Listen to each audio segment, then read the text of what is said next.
और मुझे बड़ा अफसोस हुआ कि वो एक गंदा वाशरूम था। हमारे एडवोकेट नईम हैदर पंजोथा साहब आज गए थे खान साहब के पास पावर ऑफ अटॉर्नी साइन करवाने के लिए, जो हमने पटिशन फाइल करनी उसके लिए। वो ख़ुद देख के आए हैं और एक गंदा सा कमरा है जहाँ पे पहले दहशत गर्दों को रखा गया है। तो अब देखें इमरान खान दहशत गर्द है। ये कायरा शायद मैं इसको समझता था कि शायद कोई पंजाब का कोई वज़ादार बंदा होगा, लेकिन इसका बेचारे का ये उनके पीछे पीछे फिरता है। वो बच्चा सा है, लड़का सा है जो इनका पीपल्स पार्टी वालों का बिलावल, तो उनको लीडर मानते हैं, पता नहीं क्या क्या करते हैं। आगे से जब उसका बच्चा आएगा, इसके बच्चे उसकी खिदमत कर रहे होंगे, उसके नीचे झुक झुक के सलाम कर रहे होंगे। इनको छोड़ें, ये फजूल लोग हैं, इनकी बातें ही ना किया करें। कि अलीम खान, मैं आपको ये पैगाम देता हूँ कि आपका मकाफ़ात अमल क्या हुआ, आपके साथ कितनी पब्लिक खड़ी हुई है। मकाफ़ात अमल का फ़ैसला करने वाले कौन हो? तुम कौन हो? मकाफ़ात अमल का फ़ैसला करेंगे अवाम। अवाम देखते हैं किसके साथ खड़े होते हैं, आपकी इस डब्बा पार्टी के साथ जो आपने एक डिब्बा पार्टी बनाई है, या इमरान खान साहब के साथ। अस्सलाम वालेकुम नाज़रीन, आपका मेज़बान मुबश्शिर हसन हाज़िर खिदमत है। नाज़रीन, इस वक्त हम मौजूद हैं पाकिस्तान तहरीक इंसाफ के सीनियर रहनुमा और साबिक़ सूबाई वज़ीर कानून जनाब खुर्रम शहज़ाद विरक साहब के साथ, और आज इनसे तफसीली बात करेंगे क्योंकि इमरान खान साहब, जिस तरह कि आपको पता है, इमरान खान साहब अरेस्ट हो चुके हैं। उसके बाद अभी तक का मंजरनामा क्या है, सारी बातें इनसे डिस्कस करेंगे। तो आइए इनकी तरफ चलते हैं। अस्सलाम वालेकुम जी। वालेकुम अस्सलाम। विरक साहब, बहुत शुक्रिया, आपने हमें टाइम दिया। वेलकम, बहुत शुक्रिया। मोहम्मद बशर तशरीफ़ लेके आए, आपका बहुत शुक्रिया। अच्छा सर, ये बताइएगा कि खान साहब अनएक्सपेक्टेबल एक एक्टिविटी हुई कि हमें एक्सपेक्ट नहीं था, कोई भी एक्सपेक्ट नहीं कर रहा था कि इस दौरानिए में खान साहब को गिरफ़्तार किया जाएगा। अभी मज़ीद टाइम लग सकता था या कुछ और चीज़ें चल रही थी वर्कर्स और दूसरे जो सियासी मुखालफीन हैं उनके दिमाग में भी, लेकिन एक यकदम से खान साहब की गिरफ़्तारी हो जाती है, फ़ैसला उनके ख़िलाफ़ आ जाता है। कैसे देख रहे हैं? आप समझते होंगे कि एक लफ्ज़ बोला जाता है जिसको आम तौर पे हम कहते हैं कैंगरू कोर्ट्स। ये कैंगरू कोर्ट का फ़ैसला है। कैंगरू कोर्ट का मतलब ये होता है कि जहाँ पे एविडेंस जो भी डिफेंस के हक़ में जा रही होती है उसको ओवरलैप, ओवरशैडो या उससे गुज़र जाते हैं, और जो भी केस होता है उसको सज़ा करने में, ये प्राइवेटली एक बड़ी पुरानी टर्म है जो इस्तेमाल होती थी कैंगरू कोर्ट्स की। तो हम सब इसको कैंगरू कोर्ट का फ़ैसला कह रहे हैं। उस जज ने फ़ैसला दिया जिसने छुट्टी पे जाना था, जिसको छुट्टी हो गई थी, छुट्टियां जैसे कि अभी समर की छुट्टियां कोर्ट्स में हुई हैं, उसके बावजूद उसको इतनी उजलत थी, उनके पीछे जो कार फरमा जो भी मुहर्रकात थे उनको इतनी उजलत थी, क्योंकि जब कोर्ट में फ़ैसला आता है किसी भी फ़रीक के लिए, तो जब दो कोर्ट के साथ आप निगोशिएट कर रहे होते हैं, बातचीत कर रहे होते हैं, या अपनी एविडेंस जब आप लेके आते हैं कोर्ट में, अगर जज किसी एक नुक्ते के ऊपर डेली की हियरिंग में भी डिसएग्री करे, तो हम उसके लिए हायर कोर्ट्स के ऊपर, अपर कोर्ट्स में जाते हैं, हाई कोर्ट में जाते हैं, फिर हाई कोर्ट उसका एक फ़ैसला करके वापस भिजवाते हैं। तो हम कुछ पॉइंट्स के ऊपर, नुक्तों के ऊपर हम हाई कोर्ट में गए हुए थे, हत्ता कि सुप्रीम कोर्ट में भी गए हुए थे। तो हाई कोर्ट में भी हमें उस जज के ऊपर एतमाद नहीं था जो फ़ारूक साहब चीफ़ हैं high court, Islamabad high court के। उनके ख़िलाफ़ भी हमने उन्हें कहा कि हमारा आप केस ना सुने, हमें आप पे एतमाद नहीं है। जब खान साहब को अरेस्ट किया गया था को अहाता अदालत से, और वो सबमिट कर रहे थे अपने आप को बिफ़ोर ऑनरेबल कोर्ट, तो उस फैसले को भी उन्होंने लीगली मतलब उनको करार दे दिया, जबकि सुप्रीम कोर्ट में उसके ऊपर वाज़े कहा कि खान साहब की जो अरेस्ट थी तब वो इल्लीगल थी। तो इस बेस के ऊपर हमारे पास टेंजिबल एविडेंस है, हमारे पास शहादत मौजूद है। और ये भी जिस उजलत से, जिस जल्दी से इस कैंगरू कोर्ट का फ़ैसला है, बिल्कुल कौम नहीं मान रही, कौम मानने के लिए तैयार ही नहीं है। सबसे ज़बरदस्त आजकल आपका ये मीडिया है जो एक सोर्स है इन्फॉर्मेशन का, जिससे रायामा हमवार होती है। आज मीडिया का मैं समझता हूँ दुनिया में सबसे जो नेगेटिव रोल है आज वो मीडिया का है। सारी मीडिया का नहीं, लेकिन अक्सर मीडिया का। मैं ये समझता हूँ कि मीडिया काले को सफ़ेद, सफ़ेद को काला, हीरो को विलन, विलन को हीरो बनाने में कलीदी रोल और किरदार अदा कर रहे हैं। लेकिन इनको रोल हीरो को हीरो के लिए रखना चाहिए, ना कि विलन को हीरो बनाने का करना चाहिए। ये बताइएगा मुझे कि अलीम खान साहब जो हैं उनका कहना है कि खान साहब के साथ ये जो उनकी गिरफ़्तारी हुई है ये मुकाफ़ात अमल हुआ है, इसके हवाले से क्या कहना है? मैंने ये सुनी है उनकी बात अलीम खान साहब की। अभी अलीम खान साहब के लिए मेरा ये पैगाम है कि अभी कहानी ख़त्म नहीं हुई। अल्लाह के फजल व करम से मुकाफ़ात अमल है। अगर आप ये समझते हैं तो इंशाअल्लाह ताला आप देखेंगे कि खान साहब इज़्ज़त और एहतराम के साथ वापस आएंगे। आप जो बात कर रहे हो कि इज़्ज़त और एहतराम की अलीम खान, मैं आपको ये पैगाम देता हूँ कि आपका मुकाफ़ात अमल क्या हुआ, आपके साथ कितनी पब्लिक खड़ी हुई है। मुकाफ़ात अमल का फ़ैसला करने वाले कौन हो? तुम कौन हो? मुकाफ़ात अमल का फ़ैसला करेंगे अवाम। अवाम देखते हैं किसके साथ खड़े होते हैं, आपकी इस डिब्बा पार्टी के साथ जो आपने एक डिब्बा पार्टी बनाई है, या इमरान खान साहब के साथ। तो ये इंशाअल्लाह ताला इस सवाल का जवाब आपको ख़ुद ही मिलेगा, लेकिन थोड़ी देर के बाद आपको मिलेगा। इमरान खान साहब ने ऐसा कुछ नहीं किया। इसमें फिर तो तमाम सियासतदान पकड़े जाते हैं, उनके ऊपर इल्ज़ामात आते हैं।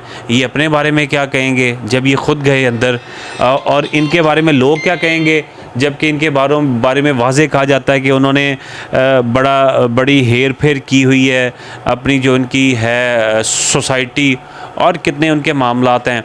लिहाजा आप ख़ुद फ़ैसला ना करें, आप आवाम को फ़ैसला करने दें। ये हक़ हासिल आवाम को है, तो आवाम बताएंगे। अभी भी जो रात को फ़ैसला आया 2 तहसीलों का, केपी से पेशावर की तहसील थी वहाँ पे, तो माशाल्लाह आप देखें कि वो हमारे साथ वर्कर थे, वो एक सादे बंदे थे। वो कोई अलीम खान नहीं था कि जिसके पास बहुत वसाइल थे, बड़े लंबे चौड़े सिलसिले, जिसने मार धाड़ की हुई है, पता नहीं क्या क्या किया हुआ है। और अपना मीडिया देख के इसको शर्म नहीं आती कि किस तरह का ये मीडिया रन कर रहा है आज, और ये किस तरह की डिस्टॉर्ट करता है, मिसस्टेट करता है, हक़ाइक़ को, फैक्ट्स को तोड़ मरोड़ के पेश करने की मतलब ये कोशिश करते हैं। ये तासुब से, हसद से भरे हुए लोग हैं। क्यों? क्योंकि खान साहब ने इनको रिजेक्ट किया हुआ है, और आवाम भी इनको रिजेक्ट करेगी इंशाअल्लाह। अच्छा विरक साहब, एक बात और है, और बहुत अहम बात है, क्योंकि आपने ये बात की है कि आवाम को फ़ैसला करने दें। आवाम को फ़ैसला तब हम करने दे सकते हैं जब आम इंतखाबात की बात होगी।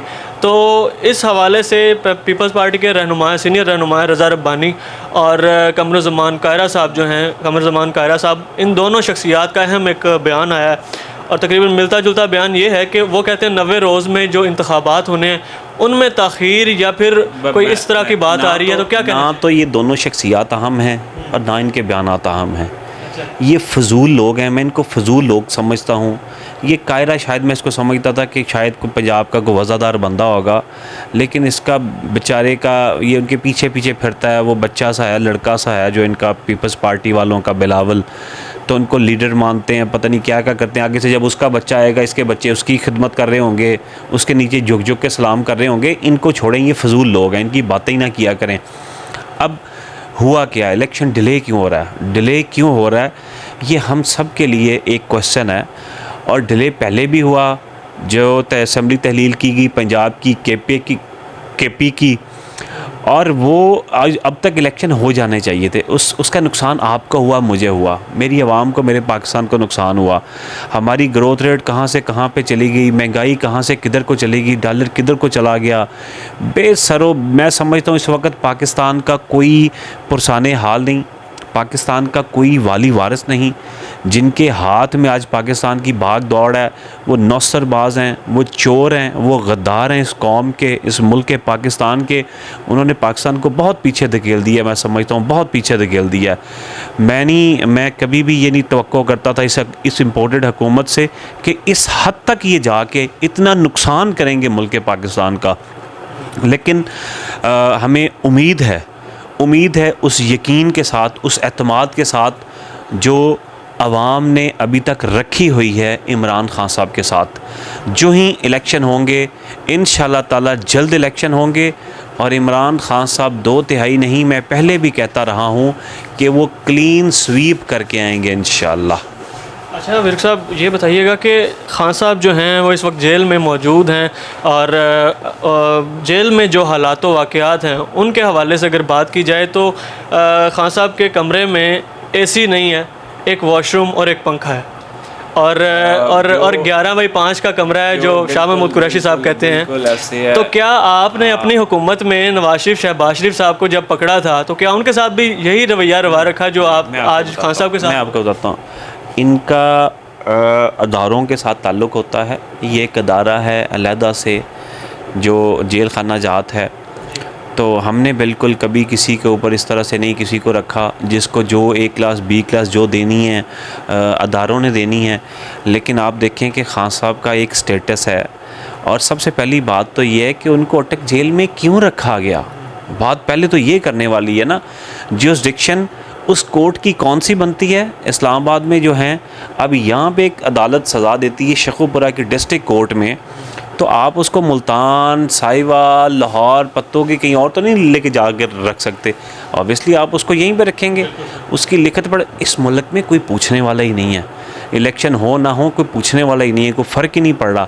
लेकिन पाकिस्तान को बहुत फ़र्क पड़ रहा है, और मुझे बड़ा अफसोस हुआ कि वो एक गंदा वाशरूम था।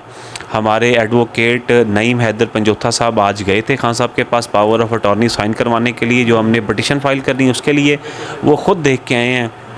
और एक गंदा सा कमरा है जहाँ पे पहले दहशतगर्दों को रखा गया है। तो अब देखें इमरान खान दहशतगर्द है, उसके ऊपर इतने दहशतगर्दी के पहले भी पर्चे करवाए हैं। मजाक है, हमारी रियासत का पाकिस्तान का मजाक हो रहा है। लोग क्या सोचेंगे बाहर की दुनिया में कि पाकिस्तान कैसा मुल्क है कि इसमें आम बंदे के साथ, आम लोगों के साथ क्या होता होगा। जो एक अहम शख्सियत, जो एक सबसे बड़ी पार्टी का लीडर है, सबसे बड़ी पार्टी का कायद है, जो वज़ीर आज़म पाकिस्तान रह चुका है, जिसकी 3-4 सूबों में हुकूमत रही है, 2 बड़े सूबों में हुकूमत रही है, पंजाब में गवर्नमेंट रही है, और आज तक उसके ऊपर एक FIR नहीं थी। और जो ही ये 5-7 माह में आप देखें, जब वो अंदर थे 9 मई को, जब उनको इलीगल तौर पे उनको अरेस्ट जो के बाद में साबित भी हुआ, उस दौरान उन पे FIRs दे दी गई। कैसा मजाक है। और ये क्या समझते हैं कि अवाम बेवकूफ़ है, अवाम को ये बेवकूफ़ बनाएंगे। अभी वो ज़माने नहीं रहे, वो बातें नहीं रहीं। अभी मीडिया का दौर है, और मीडिया की इन्फॉर्मेशन जिस तरह की भी हो, गलत हो अच्छी हो, अवाम के पास एक ज़हन है और अवाम अपनी उस ज़हन के साथ सोचते हैं। तो मुझे उम्मीद है इंशाअल्लाह ताला कि एक ज़रा सब्र के फ़रियाद के दिन थोड़े हैं। इनके दिन बहुत थोड़े, बल्कि गिने क्या जा चुके, ये तो पहले ही फारग हैं। बस कि कहीं और से इनकी डोरें हिलती हैं, वो इनको सांस प्रोवाइड शायद करती हैं, ये समझ रहे हैं। लेकिन ये अवाम में आ के तो दिखाएं, अवाम में जा के तो दिखाएं। इन्होंने हमारा नहीं, हमारी नस्लों का बेड़ा कर दिया, इन्होंने तबाही उतार दी है। तो इंशाअल्लाह ताला खान साहब आएंगे और हालात भी बेहतर होगा। पाकिस्तान भी वहीं से आगे चलेगा जहाँ से तरक्की मानद बढ़ी है। 6.2 ग्रोथ रेट था, वहीं से ऊपर उठेगा पाकिस्तान। बहुत शुक्रिया खुर्रम साहब, आपने हमें टाइम दिया। नाज़रीन, आपने साबिक़ सूबाई वज़ीर कानून पंजाब जनाब खुर्रम शहजाद विरक साहब की बात सुनी, सारी गुफ्तगू सुनी। अपने मेज़बान मुबश्शिर हसन को दीजिए इजाज़त। अल्लाह निगहबान।